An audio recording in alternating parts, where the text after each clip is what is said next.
পাঁচটি পরিমাণ আমি আপনাদেরকে শুনিয়ে দিই। এক নম্বর হচ্ছে সর্বনিম্ন সদকাতুল ফিতির যারা আমরা আদায় করব, এটা হচ্ছে 110 টাকা থেকে 115 টাকা বর্তমান বাজার মূল্য অনুযায়ী।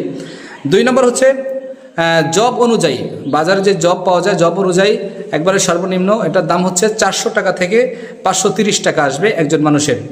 এবং 3 নম্বর হচ্ছে কিসমিসের দাম অনুযায়ী, বাজারে যে কিসমিসের মূল্য আছে সেটার মূল্য অনুযায়ী বর্তমান বাজার হচ্ছে 1980 টাকা থেকে 2145 টাকা পর্যন্ত।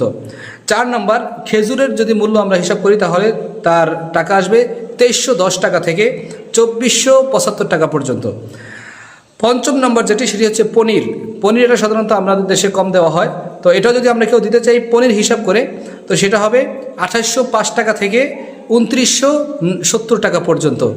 এই ছিল আমাদের মোট 5টা নির্ধারিত সদকাতুল ফিতরের আদায়ের পদ্ধতি। আমরা ইচ্ছা করলে এই 5 ভাবে সদকাতুল ফিতর দিতে পারি, মানে অর্থাৎ কেউ একটু মধ্যবিত্ত, কেউ বেশি টাকাওয়ালা, কেউ আবার একবার গরিব, তো সবাই যেন দিতে পারে এই জন্য 110 টাকা থেকে শুরু হয়েছে এবং শেষ হয়েছে গিয়ে প্রায় 2970 টাকা পর্যন্ত।